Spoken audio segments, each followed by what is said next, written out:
নমস্কার বন্ধুরা, tarot for you 222 চ্যানেলের পক্ষ থেকে আজকে আমি নিয়ে এলাম নতুন আবার একটি ভিডিও।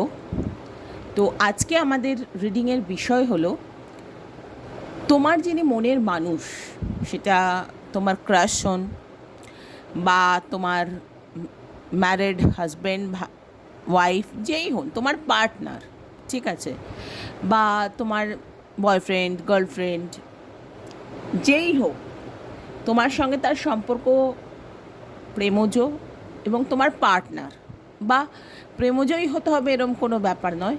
মানে তোমার যিনি মনের মানুষ, বা তুমি হয়তো এমন কারোর জন্য দেখছো যাকে তুমি খুব ভালোবাসো, ঠিক আছে, সেই মানুষটির সঙ্গে সামহাও তোমার হয়তো কিছু দূরত্ব বেড়েছে, কিংবা কথাবার্তা থাকলেও সেই মানে উষ্ণতাটা যেন নেই আগের মতো। তো চলো বন্ধুরা দেখি তোমাদের সেই মনের মানুষ বা তোমাদের ভালোবাসার মানুষ বা তোমার স্নেহের মানুষটি কেমন আছেন, কি চলছে তার জীবনে। ঠিক আছে, অনেক সময় হয় যে আমাদের ভালোবাসার মানুষকে বা পছন্দের মানুষকে আমরা আমাদের প্রবলেমের কথা বলতে চাই না, চেপে যাই, বা জানতে পারি না আমরা যে উল্টো দিকের মানুষটার মনে কি চলছে। তো চলো বন্ধুরা দেখি তোমাদের পার্টনারের বা তোমার মনের মানুষের, তোমার ভালোবাসার মানুষের জীবনে এই মুহূর্তে কী চলছে। চলো দেখি। এটা কিন্তু একটা জেনারেল রিডিং, তো কাজেই সবটাই যে রেজনেট করবে তেমন নয়। তোমরা যতটুকু মানে রেজনেট করবে ততটুকুই নিও, আর বাকিটুকু ইউনিভার্সের জন্য ছেড়ে দিও, কেমন।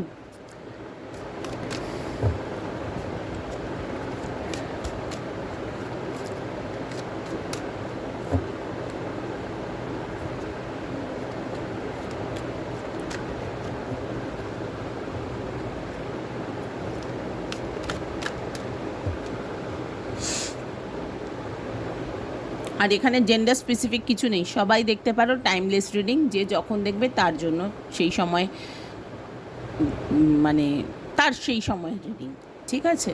তো চলো বন্ধুরা দেখি তোমার পার্টনারের বা তোমার ভালোবাসার মানুষের জীবনে ঠিক কী চলছে। 2 অফ সোর্ডস ফার্স্ট কার্ড এসে গেছে, second card justice,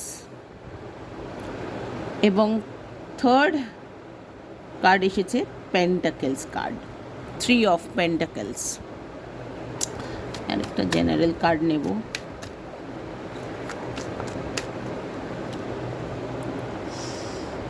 Ten of Wands,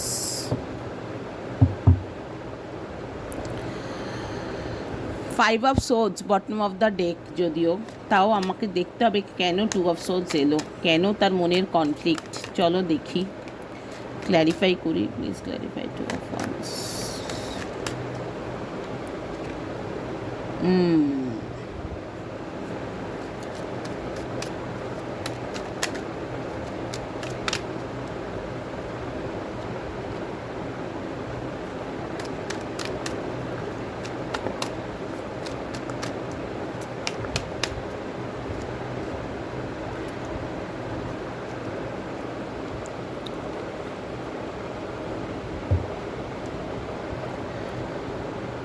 night of wands bottom of the deck, এখানে এম্পায়ার এসেছে, এখানে কিং অফ ওয়ান্স।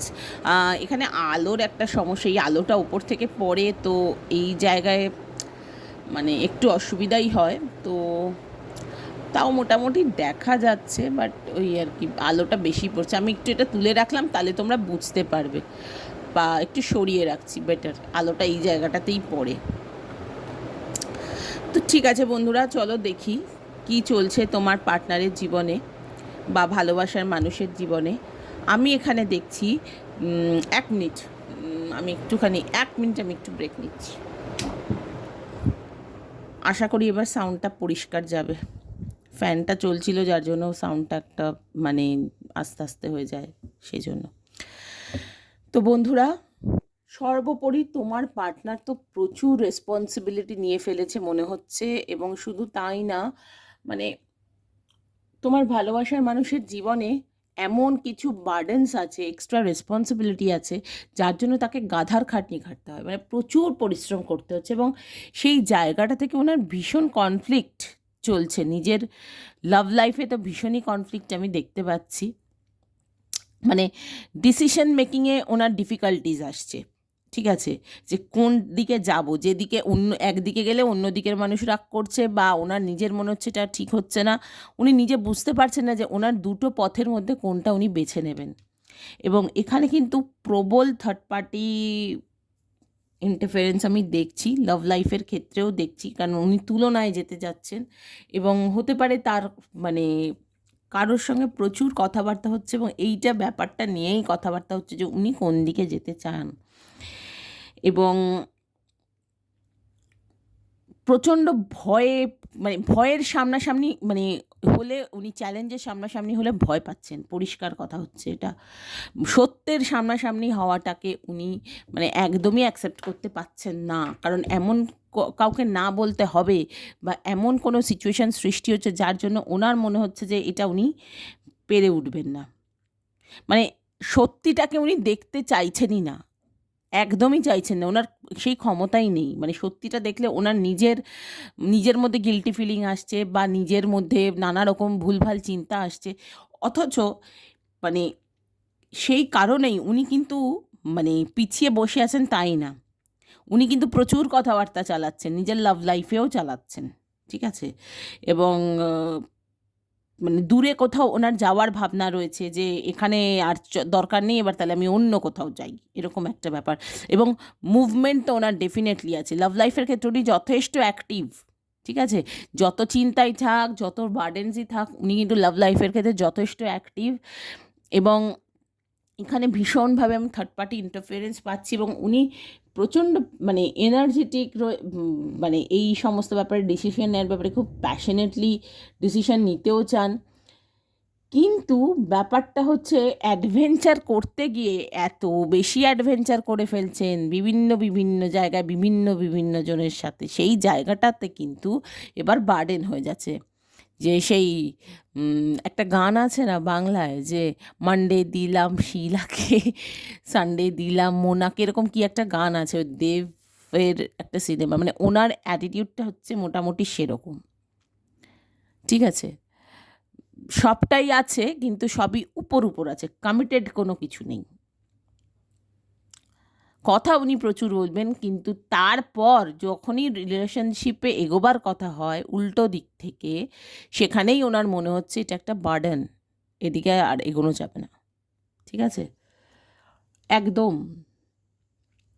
মানে ইকুয়াল গিভ অ্যান্ড টেক ব্যাপারটাতেই ওনার অন অফ এটা চলতে থাকে, অথচ উনি নিজে কিন্তু সাবকনশিয়াসে একজন মাদারলি, ভীষণ কেয়ারিং, সুন্দর একজন পার্টনারকে, মানে নিজের সাবকনশিয়াসে এরকম একজন পার্টনারকেই নিজের জন্য ভেবে রেখেছেন। অথচ যখনই এক্সপেক্ট করার মানে যখনই কোনো অ্যাকশান নেওয়ার ব্যাপার হচ্ছে, হ্যাঁ উনি অ্যাকশান নিচ্ছেন কিন্তু বিভিন্ন জনের সঙ্গে, একজনের সঙ্গে নয়, এবং সেইখান থেকেই কনফ্লিক্টের শুরু। এবং সবথেকে বড় কথা, নিজের ভিতরেই ফাইট করতে করতে ওনার লাভ লাইফটাকে এনজয় করা হচ্ছে না, উনি নিজেই শিওর নন যে উনি এক্স্যাক্টলি লাইফে কী চান। লাভ লাইফের ক্ষেত্রে, রিলেশনশিপের ক্ষেত্রে বা ম্যারেড যারা তাদের কথা বলি, তাদের ক্ষেত্রে কিন্তু আমি ভীষণভাবেই দেখছি যে সেম প্রবলেম, কথাবার্তা প্রচুর বলছে কিন্তু মানে ওয়াইফের জন্য মানুষ যে ডিসিশন নেয় বা হাজব্যান্ডের জন্য যে ডিসিশন নেয়, সেই ডিসিশন নেওয়ার জায়গায় হচ্ছে জিরো, কারণ তার মনে হচ্ছে বিয়েটা একটা বোঝা হয়ে যাচ্ছে, ঠিক আছে। হতে পারে তার পুরনো কোনো সম্পর্ক তাকে ট্রিগার করছে বা নতুন কেউ তার লাইফে এসে কথা বললে সেইটা ভালো লাগছে, এইগুলো হচ্ছে। কিন্তু যত যাই হোক কমিউনিকেশান কিন্তু সে বিভিন্ন দিকে বজায় রেখেছে এবং সেই কমিউনিকেশানই তার কিন্তু এত মেন্টাল কনফ্লিক্টের কারণ, যে সে বুঝতেই পারছে না যে সে কি বিয়েটা করে সঠিক ডিসিশন নিয়েছে, বা এই যে এতদিন ধরে সে বিয়ের বোঝাটা বয়ে চলেছে আর কতদিন সে বইবে, এই সব নানা রকম মানসিক চিন্তা আসছে, তার অন অফ সিচুয়েশন রয়েছে। অ্যাডভেঞ্চার তো লাইফে সে চাইছে, কিন্তু মজার কথা হচ্ছে অ্যাডভেঞ্চার করতে গেলে তোমাকে একটা স্টেবল রিলেশনশিপের ফোকাসড হয়ে এগোতে হবে, সেই ফোকাসটাই নেই, কারণ উনি তো সত্যিটাই দেখতে চাইছেন না এবং ওনার যে নিজের কোনো দোষ থাকতে পারে সেই ব্যাপারটাই উনি বুঝতে চাইছেন না প্রচণ্ডভাবেই। এবং জাস্টিস উনি এক্সপেক্ট করেন, কিন্তু জাস্টিস অন্যকে দেওয়ার বেলা উনি বড্ডই কৃপণ, বড্ডই কৃপণ। সেবেলা উনি দেখতেই পাচ্ছেন না যে উল্টো দিকের মানুষটারও কোনো রকম মানে প্রবলেম হতে পারে বা কিছু। উনি নিজেরটা আপাতত বুঝছেন এবং আমারটাই চলবে, আমারটাই শোনো, এই ব্যাপারটা বারবারই বলতে চাইছেন।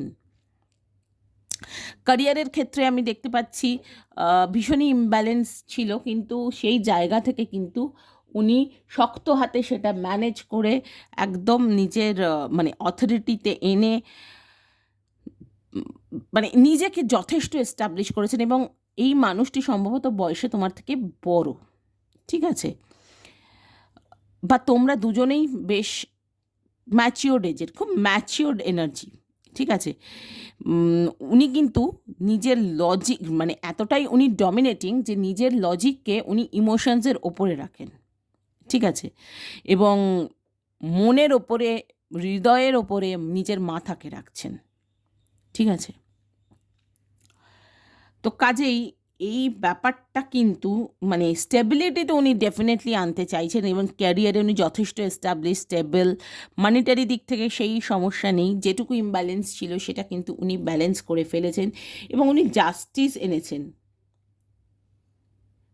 এবং ফেয়ারলি এনেছেন। সব থেকে বড় কথা মানে কি বলবো, সঠিক পথে, সৎ পথে এনেছেন, সে ব্যাপারে কোনো সন্দেহ নেই। এবং হতে পারে উনি কোনো মামলা মোকদ্দমায় ফেঁসে আছেন বা কোনো রকম আইনের পথ ধরে ওনার এগোবার কথা ছিল বা সেটা নিয়ে কি হবে কি হবে সেটা নিয়েও একটা কনফ্লিক্টের জায়গা বা কিছু, সেটার জন্য 10 জনের সঙ্গে কথা বলা, কারোর উপদেশ নেওয়া, সেগুলো কিন্তু উনি যথেষ্টই করেছেন এবং সেখানে হয়তো টাকা পয়সা দেওয়ারও ব্যাপার ছিল। সেই সব কিছু করে যথেষ্ট অ্যাক্টিভ কুইন অফ ওয়ান্স কিন্তু খুব অ্যাক্টিভ পার্সনের কথাই বলে, কিন্তু মানে এই বোঝা নামাতে গিয়ে মানে আর কি কি উনি করবেন উনি নিজে বুঝে উঠতে পারছিলেন না। তো সেই জায়গা থেকে কিন্তু ক্যারিয়ারটাকে উনি যথেষ্ট স্টেবল রেখেছেন আমি বলবো।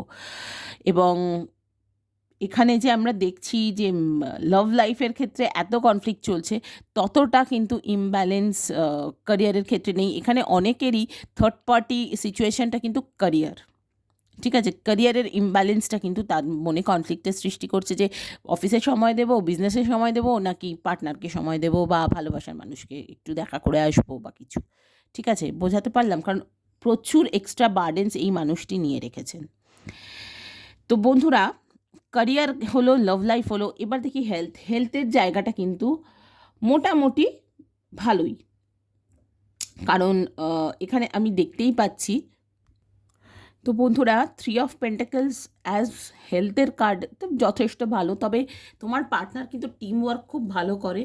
এখানে আমি দেখতে পাচ্ছি মানে কোনো প্রবলেম হলে সেটা কিন্তু সলভ করার ক্ষমতা সে রাখে এবং ভীষণ ভালো টিম ম্যান, ঠিক আছে? কাজের ব্যাপারে সে ভীষণ ভালো টিম ম্যান এবং তার কাজ করার এবিলিটি, যে কোনো প্রবলেম সলভ করার এবিলিটি এবং অনেস্টির জন্য তাকে কিন্তু যথেষ্টই সম্মান দেওয়া হয়। এবং এখানে কিং অফ ওয়ান্স কিন্তু তোমার পার্টনার বা ভালোবাসার মানুষ কিন্তু খুব অ্যাম্বিশাস। হেলথের দিক থেকে এখন সে মোটামুটি ঠিকঠাকই আছে, তবে কি বলো তো, এত ওভারবার্ডেন হলে একটা টাইম পর কিন্তু স্ট্রেস গ্রাস করে। তো সেই জায়গাটা একটু কেয়ার নিতে হবে বই কি, কারণ খুবই অ্যাম্বিশাস মানুষ কাজের জায়গা থেকে এবং ভীষণ কাজের ভাইবস আসছে আমার এখানে। থার্ড পার্টি কিন্তু অন্য কোনো মানুষ আমি বলবো না, এক্ষেত্রে কিন্তু ভীষণভাবে কাজের এনার্জি আসছে, ঠিক আছে? হ্যাঁ, থার্ড পার্টি সিচুয়েশন তো আছে, কিন্তু সেক্ষেত্রে অফিস কালিগস বা সত্যি যদি অন্য কোনো প্রেমজ সম্পর্কের মানুষ থেকে থাকে সেটা অফিস কালিগস বা এরকম কেউ হতে পারে, আমি সেটাই দেখছি। তো অল ওভার কিন্তু যদি বলো বন্ধুরা, তোমার মানুষটি কিন্তু ভীষণ কাজের ভারে নুব্জ হয়ে আছে। তো তোমার দিক থেকে আমি সেটাই বলবো যে তুমি কিন্তু মানুষটিকে ভুল না বুঝে তার প্রবলেমটি জানার চেষ্টা করো। যদি এরকম সত্যিই হয় যে অন্য কোনো প্রেমজ সম্পর্কে সে আবদ্ধ হয়েছে বা কিছু, সেক্ষেত্রে তুমি কি করবে অবশ্যই তোমার ডিসিশন বা কিছু, সেখানে আমি কিছু বলবো না। কিন্তু আমি বলবো তোমরা নিজেরা কষ্ট পেও না, পার্টনারের সঙ্গে কথা বলো আর একটু সময় দাও। বুঝতেই পারছি যে উল্টো দিকের মানুষটা যদি সেই অ্যাটেনশন না দেয় তখন মন খারাপ হয়। তো অল ওভার মানুষটিও কিন্তু খুব ভালো নিজের লাইফে নেই, কাজ কাজ কাজ এই রয়েছে মোটামুটি। আর অন্য কোনো দিকের কথাবার্তা যাই করুক, কোনো কাপ কার্ড নেই, আমি সেটা দেখতে পাচ্ছি। ইমোশনের বন্ডিং কিন্তু সেখানে নেই বন্ধুরা। তো কাজেই তোমরা আবার নতুন করে শুরু করার কথা ভাবতেই পারো। তো চলো আমরা দেখি যে তোমাদের জন্য গাইডেন্স কী আছে, কেমন? চলো দেখি তোমাকে ইউনিভার্স ঠিক কী করতে বলছেন, কি করলে তোমার ঠিক হবে সেটা আমরা দেখি। চলো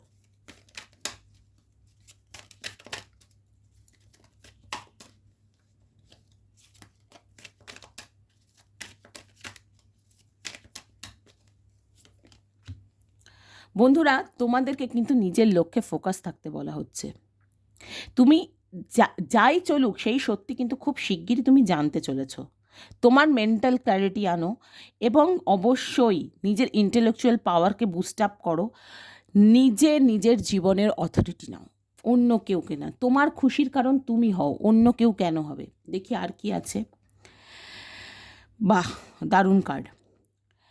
একটা ট্রানজিশন আনো নিজের লাইফে, নিজের জীবনে এগো।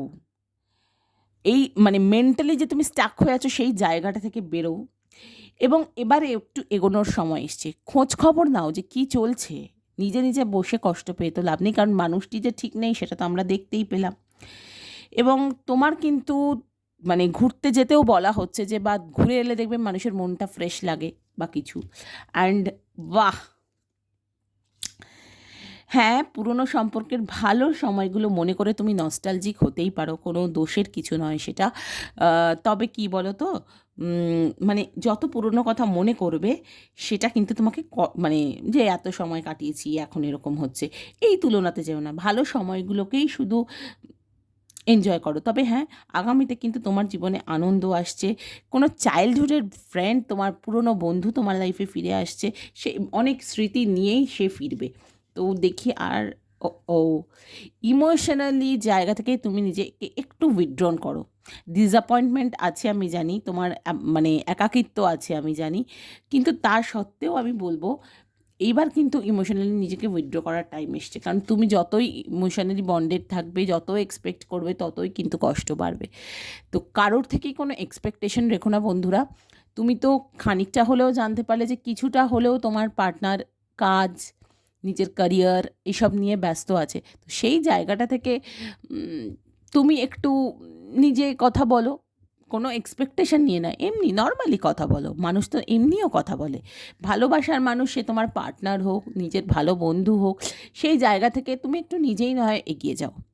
কিন্তু হ্যাঁ, ইমোশনালি যে ও আমাকে এটা বললো না, আমি এত করলাম, এরকম কোনো এক্সপেকটেশন রেখো না। নিজেকে জাস্ট উইথড্র করে দাও, নিজের লাইফে এগোবার চেষ্টা করো, নিজেকে ব্যস্ত রাখো, নিজের ক্যারিয়ারে, নিজের বেটারমেন্টের জন্য নিজেকে ব্যস্ত রাখো, ফোকাস থাকো। কারণ খুব শিগগিরই কিন্তু কী চলছে না চলছে উল্টো দিকে তার সত্যিটা তোমার সামনে আসবেই। নিজের ইন্টেলেকচুয়াল পাওয়ারটা বাড়াও। আর কি আছে, কারণ জীবন তো আমাদের একদিনেরই। আজ যেটা আছে কাল সেটা নেই।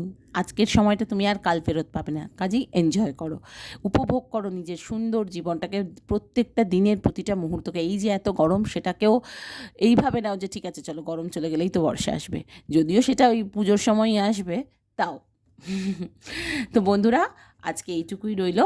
আবার দেখা হবে তোমাদের সঙ্গে নেক্সট কোনো রিডিংয়ে, কেমন? আর তোমরা কিন্তু আমাকে লাইক কমেন্ট করে জানাতে ভুলো না যে তোমাদের কেমন লাগলো। আর অবশ্যই কোনো সাজেস্টেড টপিক থাকলে আমাকে জানিও। এটাও একটা সাজেস্টেড টপিকই ছিল।